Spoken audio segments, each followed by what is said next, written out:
केंद्र सरकार ने आज एक बड़ा बजट पेश किया है। देश की अर्थव्यवस्था को ये किस तरीके से बढ़ाएगा? हमारे साथ भाजपा प्रदेश अध्यक्ष भूपेंद्र चौधरी मौजूद हैं। बजट सर आपने देखा, आपने सुना, सारी चीजें करी हैं, कितना इसको महत्वपूर्ण मानते हैं सर? निश्चित रूप से आज का बजट जो माननीय प्रधानमंत्री जी का संकल्प है सशक्त, समृद्ध और शक्तिशाली भारत का, उसे कहीं ना कहीं पूरा करने वाला बजट है। केंद्रीय वित्त मंत्री आदरणीय निर्मला सीतारमण जी ने जो आज बजट प्रस्तुत किया है, उसमें जो माननीय प्रधानमंत्री जी का हमारा संकल्प है सबका साथ, सबका विकास और सबका विश्वास, उसी आधार पर आज हम लोग आगे बढ़ रहे हैं।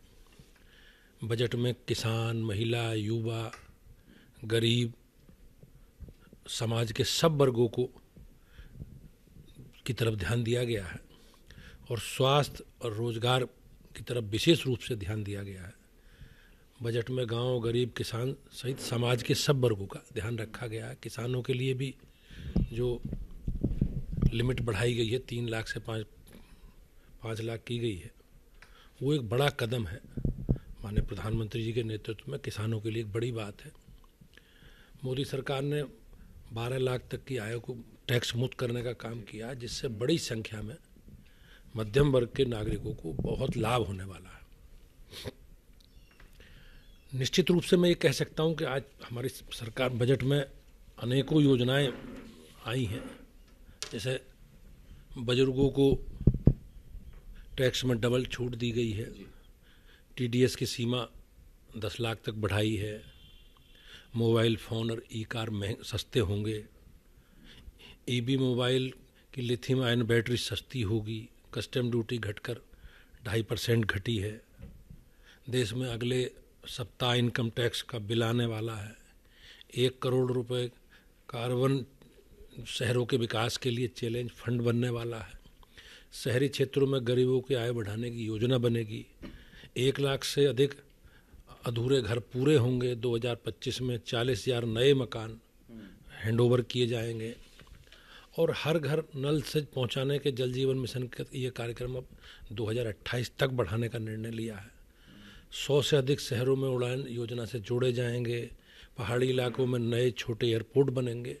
तो मैं निश्चित रूप से कह सकता हूँ ये बजट माननीय प्रधानमंत्री जी का जो संकल्प है 2047 तक भारत को विकसित राष्ट्र बनाने का, उस दिशा में बढ़ता हुआ कदम। ठीक है, आपने बजट की उपलब्धियां गिनाई सर। विपक्ष लेकिन इसकी जो है असफलताएं गिनवा रहा है। विपक्ष कह रहा है तमाम तरीके की इसमें जो है वो कमियां भी है, पहले भी इस तरीके का बजट पेश होता रहा है। तो आप विपक्ष की आलोचना को कैसे देखते हैं? निश्चित रूप से विपक्ष का काम आलोचना करने का है और लोकतंत्र में सबको अपनी बात कहने का अधिकार है, लेकिन सरकार की जो नीति है, सरकार ने जो काम किए हैं, जिन प्रत्यक्ष रूप से जो देश का विकास है, हमारे देश, हमारी नीति है, हमारी पार्टी के हमारे संकल्प हैं माननीय प्रधानमंत्री के नेतृत्व में, सरकार उसे निश्चित रूप से पूरा कर रही है। अब आप देखते होंगे किसानों के लिए किसान क्रेडिट कार्ड का कितना महत्व है और अब उसकी लिमिट भी बढ़ाई गई है, मेडिकल की सीटें भी बढ़ा रहे हैं, आईटी संस्थानों की संख्या भी बढ़ा रहे हैं। तो शिक्षा के क्षेत्र में, स्वास्थ्य के क्षेत्र में, सारे पैरामीटर पर सरकार ने ये बजट स्वागत योग्य है और बजट देश के विकास को आगे राह पर ले जाने का निश्चित रूप से अवसर मिलेगा। अखिलेश यादव कह रहे हैं बजट के आंकड़ों पर नहीं बल्कि कुंभ में मौत के आंकड़ों पर बात होनी चाहिए, जिसको सरकार छुपा रही है। मैं निश्चित रूप से ये कह सकता हूँ कि सरकार ने दिव्य और भव्य कुंभ की एक व्यवस्था सरकार ने की है। बड़ी संख्या में लोग, हमारे श्रद्धालु कुंभ में आए हैं, लेकिन निश्चित रूप से ये दुखद घटना हुई 29 तारीख की रात को।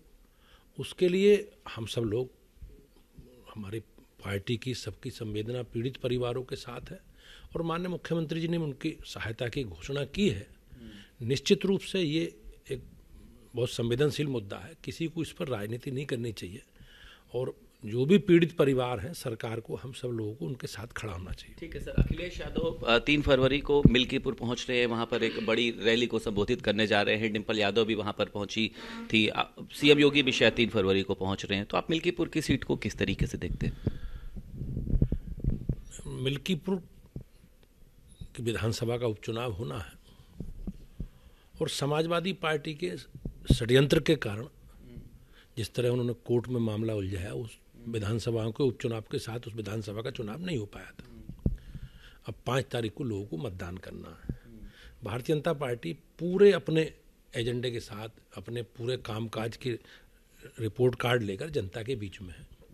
हमारे सभी कार्यकर्ता, सभी पदाधिकारी लगातार संपर्क करके लोगों को आगाह कर रहे हैं, लोगों को बता रहे हैं कि जिन्होंने जो काम हमारी सरकारों ने किया है, और हम समाजवादी पार्टी के समय जो काम उन्होंने किए हैं, जो उनकी विफलताएं हैं, अयोध्या में जिस प्रकार से कार सेवकों का नरसंहार करने का काम है, और जिस प्रकार से पूरे समाजवादी पार्टी के समय जब जब उनकी सरकारें आई हैं, अराजकता, गुंडागर्दी, बेईमानी, भ्रष्टाचार, और सरकार आतंकवादियों के साथ खड़ी रही है। जो समाज में आपराधिक तत्व हैं, अपराध और अपराध को बढ़ाने में समाजवादी पार्टी का जिस तरह योगदान है, हम उन सब की चर्चा कर रहे हैं और जनता तय करेगी कि अयोध्या का राजा भगवान श्री राम ही रहेंगे।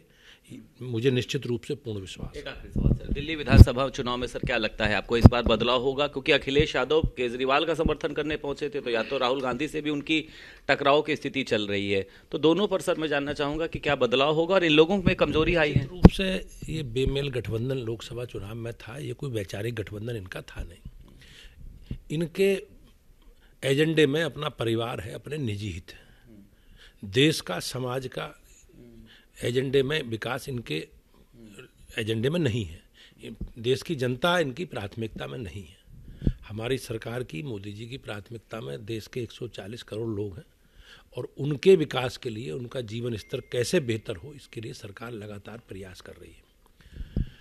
दिल्ली में चुनाव होना है तो हमारी पार्टी पूरी ताकत के साथ लगातार हम जनता के बीच में है।